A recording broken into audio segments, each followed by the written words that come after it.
Hello students, Laplace transform में आज हम जो पढ़ने वाले हैं वो है कुछ स्पेशल फंक्शंस का लैपलास ट्रांसफॉर्म। और आज का जो स्पेशल फंक्शन हम कंसीडर कर रहे हैं उसका नाम है यूनिट स्टेप फंक्शन। ये यूनिट स्टेप फंक्शन का लैपलास आपके एग्जाम पॉइंट ऑफ व्यू से भी इम्पॉर्टेंट है और नॉलेज पॉइंट ऑफ व्यू से भी। चलिए सबसे पहले समझते हैं कि यूनिट स्टेप फंक्शन होता क्या है। This function is denoted by ut minus a and defined as ut minus a equals to 0 if t is less than a and 1 if t is greater than equal to a for a positive। यानी आपके screen पर जो top में definition लिखी हुई है मैंने उसी को रीड आउट किया है। इसके अकॉर्डिंग ut माइनस ए की वैल्यू 0 होगी if t is less than a and 1 होगी if t is greater than equal to a। वहीं राइट हैंड साइड में मैंने इसका ग्राफ ड्रॉ किया है जिसकी हेल्प से आप समझ सकते हैं। ये जो ब्लू लाइन ग्राफ में शो हो रही है ये ut माइनस ए को इंडिकेट कर रही है। इसमें आप समझ सकते हैं कि when t is greater then a तभी ये ग्राफ एक स्ट्रेट लाइन में एग्जिस्ट कर रहा है और when t is less than a graph exist नहीं कर रहा है बिकॉज इट इज 0। तो आप समझ सकते हैं कि जैसे आप स्टेयर केसेस यानी सीढ़ियाँ चढ़ते हैं तो एक स्टेयर केस जब आप चढ़ते हैं सिंगल स्टेप चढ़ते हैं तो ये भी एक सिंगल स्टेप ही है और इस स्टेप की हाइट कितनी है 1। So it's a unit step function. Correct. इसमें एक नोट लिखा गया है उसके अकॉर्डिंग अगर a 0 हो जाए तो जो ग्राफ a से शुरू हुआ है वो ग्राफ कहाँ से शुरू हो जाएगा, वो 1 से 0 से शुरू हो जाएगा। करेक्ट। जो ut माइनस ए एक्सेस है वहां से शुरू हो जाएगा। So the ut will be 0 for t is less than 0 and 1 for t greater than equal to 0। चलिए अब इसके लाप्लास ट्रांसफॉर्म की बात कर लेते हैं। जब हम किसी फंक्शन का लाप्लास ट्रांसफॉर्म निकालते हैं तो उसका फॉर्मूला कितना होता है 0 to infinite e raise to the power minus p t into that function d t. तो ut माइनस ए हमने वहां प्लेस कर दिया पहली लाइन में। सेकेंड लाइन में हमने ut माइनस ए की वैल्यू सब्सिट्यूट की जो कि 0 है जब t लेस देन a है। करेक्ट। तो जब वो 0 से a है तो फंक्शन 0 हो जाएगा प्लस सेकेंड इंटीग्रल a से इनफाइनाइट तक क्योंकि जब a से बड़ा है ut माइनस ए तब उसकी वैल्यू 1 है तो वहां उसकी वैल्यू को 1 सब्सिट्यूट कर दिया।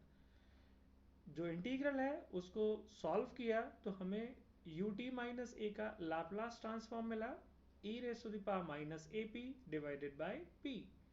ये इंटीग्रेशन सॉल्व करना ज़्यादा मुश्किल काम नहीं है तो मैं इसको स्किप कर रहा हूँ। इसी तरह से अगर ut का लाप्लास ट्रांसफॉर्म निकाला जाए तो Laplace of ut will become 1 upon p। Correct. चलिए तो हमने यूनिट स्टेप फंक्शन क्या होता है ये समझा। उसके बाद हमने समझा कि उसका लाप्लास कैसे निकालते हैं। ठीक। अब हमने पहले पढ़ी थी first shifting theorem and second shifting theorem. तो हम सेकंड शिफ्टिंग थ्योरम को यूनिट स्टेप फंक्शन की हेल्प से रीडिफाइन भी कर सकते हैं। आइए अब उसको समझते हैं। तो सबसे पहले सेकंड शिफ्टिंग थ्योरम थी क्या। दिस थ्योरम सजेस्ट दैट कोई फंक्शन gt जो कि डिफाइंड हो F t minus A when t is greater than equal to a and 0 when t is less than a. So the Laplace of that function is e raised to the power minus ap into ft. ठीक। So now we can redefine this property. कैसे redefine कर सकते हैं तो आप नीचे लिखा हुआ है कि gt is equal to ft minus a and 0। अगर मैं इसमें से ft minus a बाहर ले लूँ तो it will become 1 and 0, 1 when t is greater than equal to a and 0 when t is less than a. So it will become ut minus a. So the product become ft minus a into ut minus a. तो आपने जैसा पढ़ा है कि Laplace of gt कितना होता है e की power minus a p into Laplace of f t. यानी gt की जगह हम क्या लिख सकते हैं f t minus a into u t minus a. तो जो लास्ट लाइन है उसके according Laplace of f t minus a into u t minus a will become e raise to the power minus a p into Laplace of f t. Right. चलिए अब इस पर depend कुछ example solve कर लेते हैं। पहला example मान लीजिए लिखा है कि f t is equal to t minus two into u t minus two. तो अगर इसका लाप्लास निकालेंगे तो ये t minus two f t minus two का काम करेगा। यहाँ पर ये ध्यान देने वाली बात है कि ये जो हमने पिछले पेज पे सीखा था सेकंड शिफ्टिंग प्रॉपर्टी, इसकी लास्ट लाइन अगर आप पढ़ते हैं तो यहाँ t minus a u t minus a दोनों में जो a है वो कॉमन है। तो ये प्रॉपर्टी तभी लगेगी जब a दोनों जगह f में भी और u में भी सेम होगा। चलिए अब अपने एग्जाम्पल पे वापस आते हैं। तो यहाँ t minus two u t minus two, तो 2 इज कॉमन। तो सेकंड शिफ्टिंग प्रॉपर्टी क्या करेगी, e raise to the power minus two p into Laplace of f t. Laplace of f t कहाँ से मिलेगा कि जो t माइनस ए है उसमें t माइनस ए की जगह t रख दीजिए। यहाँ t माइनस टू है तो t माइनस टू की जगह t रखेंगे तो it will become Laplace of t, so it will be 1 upon p square. Similarly अगर मैं एक और एग्जाम्पल कंसिडर करूं, f t is equal to cos t into u t minus pi. तो जब इसका लाप्लास निकाल रहे हैं तो कॉस टी में मुझे टी माइनस पाई नहीं दिखाई दे रहा है, तो क्या कर सकते हैं हम टी माइनस पाई क्रिएट कर सकते हैं। क्या किया मैंने इसमें, इक्वल्स टू मैंने इसमें लिखा पाई प्लस टी माइनस पाई, यानी पाई को ऐड किया और पाई को सब्ट्रैक्ट किया। अब इसको ट्रिग्नोमेट्रिकली मैं सॉल्व कर सकता हूँ। Cos pi plus t minus pi, अगर टी माइनस पाई थीटा है तो it will become cos pi plus theta, and cos pi plus theta becomes minus cos theta, यानी minus cos t minus pi. अब ये function same हो गया, second shifting property से इसकी लाप्लास ट्रांसफॉर्म निकाले जा सकती है। तो a कितना है यहाँ पर, पाई, तो it will become e raise to the power minus pi p into Laplace of cos t. अब t माइनस पाई की जगह हम t सब्सिट्यूट कर सकते हैं, करेक्ट। तो Laplace of cos T is p upon p square plus 1। इसी तरह से एग्जाम्पल 3 को भी सॉल्व किया जा सकता है, आप उसे खुद से भी ट्राई करके देख सकते हैं। चलिए, ये तो हमने पढ़े वो क्वेश्चंस जिसमें लाप्लास ट्रांसफॉर्म में जो यूनिट स्टेप फंक्शन है उसकी हेल्प से सॉल्व किया जा सकता है। अब एक और इम्पॉर्टेंट एप्लीकेशन है यूनिट स्टेप फंक्शन का लाप्लास ट्रांसफॉर्मेशन में, उसको समझते हैं। अगर आपको याद हो तो हमने कुछ पीस वाइज कंटिन्यूस फंक्शंस का लाप्लास निकाला था, जिसमें अगर फंक्शन इस तरह गिवन हो कि जैसे मैंने यहाँ पे एग्जांपल लिखा है f t is equal to f one t f two t. F one t जब वो टी ए से बी के बीच में है और एफ टू टी जब टी ग्रेटर देन बी है, यानी ये फंक्शन जीरो से इनफाइनाइट तक कंटिन्यूसली नहीं डिफाइंड है, इसमें बीच में ब्रेक है और आप कह सकते हैं कि पीस वाइज कंटिन्यूस है, ठीक। तो इस तरह के फंक्शन का लाप्लास हम बेसिक डेफिनेशन का यूज करके ही निकालते थे, क्योंकि उसमें कोई फॉर्मूला अप्लाई नहीं हो सकता, तो वहां हमें दो इंटीग्रल सॉल्व करने होते थे। लेकिन इस यूनिट स्टेप फंक्शन की हेल्प से हम उन दो इंटीग्रल्स को अवॉइड कर सकते हैं। कैसे, समझते हैं। जो फंक्शन लिखा है f t is equal to f one t और एफ टू टी, मैंने इसको लिखा f one t into big bracket के अंदर लिखा u t minus a minus u t minus b, यानी जो पहले a था लोअर लिमिट, पहले उसका यूनिट स्टेप फंक्शन माइनस जो अपर लिमिट थी उसका यूनिट स्टेप फंक्शन। तो ये कैसे हुआ, इसको समझते हैं। इसको समझाने के लिए मैंने राइट हैंड साइड में एक ग्राफ ड्रॉ किया हुआ है, जिसमें a पॉइंट और b पॉइंट, जो b पॉइंट है वहां पर u t minus b function आपको दिखाई दे रहा होगा, डार्क ग्रीन कलर से बना हुआ, वो एक स्ट्रेट लाइन है जो b से इनफाइनाइट तक जाएगी at a distance 1 from t axis.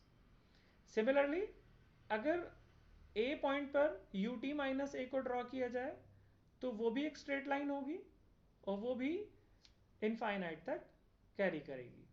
अगर मैं इन दोनों को माइनस करूं, u t minus a minus u t minus b, तो क्या बचेगा मेरे पास, ये जो a और b के बीच का हिस्सा है यही बचेगा। तो आप समझ सकते हैं, इसी को मैंने फंक्शन की डेफिनेशन में लिखा है कि f one t into u t minus a minus u t minus b, यानी एफ वन टी कहाँ है, a और b के बीच में, तो मैं उसको u t minus a minus u t minus b लिख सकता हूँ। यानी आपके पास एक नया तरीका आ गया इस तरह के डिसकंटिन्यूस फंक्शन को लिखने का, कि जो उसकी लोअर लिमिट है उसका यूनिट स्टेप फंक्शन माइनस जो उसकी अपर लिमिट है उसका यूनिट स्टेप फंक्शन। अगर आप ऐसा लिखते हैं तो फिर इस तरह के फंक्शन का लाप्लास निकालना इजी हो जाएगा, जो अभी हमने सेकंड शिफ्टिंग प्रॉपर्टी की हेल्प से सीखा है। चलिए इस पे कुछ एग्जाम्पल करके देख लेते हैं। एक एग्जाम्पल मैंने यहाँ कंसीडर किया है जिसमें लिखा है कि एफ टी की वैल्यू साइन टी है जब वो 0 से पाई के बीच में है, और साइन 2t है जब उसकी वैल्यू पाई से ग्रेटर है। तो अगर मैं इस फंक्शन का लाप्लास बेसिक डेफिनेशन से निकालूंगा तो मेरे पास दो इंटीग्रल बनेंगे, एक 0 से पाई, दूसरा पाई से इनफाइनाइट। लेकिन अगर यूनिट स्टेप की हेल्प ली जाए तो क्या ब्रेक होगा, ये sine t into u t minus u t minus pi. Lower limit is 0 तो it will be u t, upper limit is pi तो it will be u t minus pi, correct. Plus sine 2t into, यहां पर lower limit कितनी है, pi, तो u t minus pi, correct. इसको हमने unit step function में break कर लिया, इज इक्वल टू, अब इसको अंदर मल्टीप्लाई किया और जो डिफरेंट u हैं उनको, उनमें से जो लाइक यूज हैं उनको इकट्ठा कर लिया। जैसे ut सिर्फ एक ही जगह मुझे दिखाई दे रहा है, मैंने उसको sine t into u t लिख लिया। ut माइनस पाई दो जगह दिख रहा है तो उसको कॉमन लिया, तो it will become sine 2t minus sine t, correct. अब जो फर्स्ट पार्ट है sine t into u t, ये सेकेंड शिफ्टिंग थ्योरम के अकॉर्डिंग सही है, इसमें t माइनस जीरो है दोनों में ही। लेकिन सेकेंड पार्ट में u में t माइनस पाई है, तो साइन वाले फंक्शंस में भी मुझे t माइनस पाई क्रिएट करना होगा। तो मैंने वही किया, जो थर्ड लाइन है इसमें पाई ऐड किया और पाई को सब्ट्रैक्ट किया। तो साइन 2t वाले फंक्शन में ये बनेगा 2 pi plus 2 into t minus pi, और sine 2 pi plus theta as sine theta, correct. और साइन t माइनस पाई वाले में बनेगा sine pi plus theta which is minus sine theta, जो वो फिर उसके प्रीवियस वाले साइन को माइनस से प्लस कर देगा, करेक्ट। तो हमने यहाँ कुछ नया नहीं किया, सिर्फ t माइनस पाई क्रिएट किया है और ट्रिग्नोमेट्रिक आइडेंटिटी का यूज करके उस पाई को रिमूव कर दिया। चलिए अब इसमें सेकंड शिफ्टिंग प्रॉपर्टी का इस्तेमाल कर सकते हैं। फर्स्ट पार्ट में चूंकि t माइनस जीरो है तो it will be e raise to the power minus zero p into Laplace of sine t, और सेकंड पार्ट में चूंकि a की वैल्यू पाई है it will be e raise to the power minus pi p into Laplace of sine 2t plus sine t, which is 2 upon p square plus 1, p square plus 4 and plus 1 upon p square plus 1, correct. तो इस तरीके से आप इस तरह के functions में unit step function की हेल्प लेके आसानी से लाप्लास ट्रांसफॉर्म निकाल सकते हैं। चलिए एक और एग्जांपल हम कंसीडर करते हैं। यहाँ पर एक फंक्शन गिवन है एफ टी, जिसकी दो वैल्यूज हैं टी स्क्वायर और 4t। टी स्क्वायर तब है जब फंक्शन 0 और 2 के बीच में डिफाइंड है, और 4t तब है जब वो ग्रेटर देन 2 है। इसका लाप्लास निकालना है, find Laplace and draw the graph of function. हमें जो एफ टी फंक्शन है उसका ग्राफ भी ड्रॉ करना है। तो सबसे पहले मैंने इस फंक्शन को यूनिट स्टेप में ब्रेक किया, तो it will be t square into, पहले लोअर लिमिट का Laplace unit step minus upper limit, यानी u t minus u t minus two, correct. Plus second function 4t into u t minus two. फिर वही काम किया कि ut एक जगह है तो उसको एक साथ रखा, ut माइनस टू दो जगह है तो उसको कॉमन ले लिया, it will become T square minus 4t। अब यहां पर इसमें हमें t माइनस टू क्रिएट करना है, तो जहां जहां t है वहां मैं माइनस टू और प्लस टू लिख के भी क्रिएट कर सकता हूं। यहां पर एक और चीज मुझे एल्जेब्रिक क्वाड्रेटिक इक्वेशन दिखाई दे रही है, तो मैं उसकी हेल्प से भी क्रिएट कर सकता हूं। तो दोनों वे हैं आपके पास, चाहे तो आप ऐसा कर लीजिए कि जहां जहां t है वहां माइनस टू और प्लस टू लिख दीजिए, और बाद में t माइनस टू की जगह जब सेकंड शिफ्टिंग थ्योरम इस्तेमाल करेंगे हम फिर से t लिख देंगे, करेक्ट। लेकिन यहाँ मैं एक और अप्रोच यूज की कि मैंने इसमें प्लस 4 और माइनस 4 किया। इससे फायदा ये हुआ कि T square minus 4t plus 4, ये t माइनस टू का होल स्क्वायर बन गया, करेक्ट। और इसमें t की जगह t माइनस टू क्रिएट हो गया। चलिए आप इसमें सेकंड शिफ्टिंग थ्योरम का इस्तेमाल किया। First part becomes e raise to the power minus zero p into Laplace of t square, और सेकंड पार्ट क्या बना, e raised to the power minus 2p into Laplace of t square minus 4. So Laplace of t square is 2 upon p cube and Laplace of 1 is 1 upon p. चलिए अब इसके graph की बात करते हैं। तो जब मैंने इसके ग्राफ के लिए देखा तो ये function f t is equal to t square है 0 से 2 के बीच में। तो अगर मैं एफ टी को फॉर एन इंस्टेंस y मान लूँ और t को x, तो it is y is equal to x square. तो ये क्या होता है, एक पैराबोला। तो 0 से 2 के बीच में एक पैराबोला बनेगा। वो पैराबोला हम बना सकते हैं, जो कि रेड पेन से सबसे पहला फंक्शन बना है 0 से 2 के बीच में। अब ये देखना होगा कि ये फंक्शन की हाइट कहाँ एंड होगी, इस पैराबोला की हाइट कहाँ तक जाएगी। उसके लिए मैंने जो कंसीडर किया कि जब t इज इक्वल टू 2 है तो उस समय एफ टी की वैल्यू क्या होगी, यानी y की वैल्यू क्या होगी, वो मैंने फंक्शन में सब्सिट्यूट करके निकाल लिया, जो कि टी स्क्वायर है। तो t की जगह 2 रखेंगे तो इट विल बिकम 4, यानी ये जो पैराबोला है ये हाइट 4 तक जाएगा, वहां जाके रुक जाएगा। दूसरा, जो ग्रेटर देन 2 है फंक्शन, वो है 4t। तो y is equal to 4x एक स्ट्रेट लाइन है जो ओरिजिन से पास होती है। लेकिन ये कहाँ से बनना शुरू होगा, हमें देखना होगा कि ये स्टार्ट कहाँ से होगी। t is equal to 2, correct, लेकिन हाइट कितनी होगी, उस हाइट को निकालने के लिए हमने इसके जो इक्वेशन है उसमें t की जगह 2 सब्सिट्यूट किया। तो एफ टी की वैल्यू यानी f2 की वैल्यू 8 आ गई। तो यानी 2,8 पॉइंट से ये फंक्शन, ये स्ट्रेट लाइन बननी शुरू होगी। और कहाँ तक बनेगी, इनफाइनाइट तक। एक चीज और इसमें ध्यान देने वाली है कि जो फंक्शन की डेफिनेशन लिखी है उसमें 2 दोनों इनइक्वालिटीज में है, लेकिन फर्स्ट इनइक्वालिटी में इक्वल टू का साइन है, सेकेंड में नहीं है। यानी जो पैराबोला है वो t इज इक्वल टू 2 पर इसको टच करेगा, लेकिन जो सेकेंड है स्ट्रेट लाइन वो इसको टच नहीं करेगी, वो इसकी बेहद नियर, बहुत नियर होगी, काफी करीब होगी, लेकिन इसको टच नहीं करेगी और उससे आगे मूव कर जाएगी। राइट, चलिए अब एक और एग्जांपल देखते हैं। इस एग्जांपल में एक फंक्शन गिवन है जिसकी ग्राफिकल प्रेजेंटेशन गिवन है, फंक्शन डायरेक्टली आपको नहीं दिया गया है। कहा गया है कि इस फंक्शन का लाप्लास ट्रांसफॉर्म निकालिए। तो ये फंक्शन आपको दिख रहा होगा कि a से पहले एक ट्राइंगल टाइप दिखाई दे रहा है, जो बोल्ड लाइन है ये ग्राफ रिप्रेजेंट कर रही है फंक्शन का। तो मैंने इसको नाम दिया a, फिर जो इसकी ट्राइंगल का जो टॉप वर्टेक्स है उसको b, और फिर आगे c। जो a है वो 1 पर है, जो b है वो t इज इक्वल टू 2 पर है, और जो c है वो t इज इक्वल टू 3 पर है। a b c तीनों के मैंने कोऑर्डिनेट्स लिखे, a के कोऑर्डिनेट्स 1,0, b 2 1 और c 3 0। यानी फंक्शन को हम कैसे डिफाइन कर सकते हैं, ग्राफ के ठीक नीचे लेफ्ट साइड में मैंने लिखा है कि here the function is f t is equal to, it is straight line a b when t is in between 1 to 2 and bc if t is in between 2 to 3। Correct, ये आपको दिखाई भी दे रहा है, a से b के बीच में एक स्ट्रेट लाइन है जब 1 से 2 में है, और 2 से 3 में एक और स्ट्रेट लाइन है जो कि b से c के बीच, जो कि 2 से 3 के बीच में है।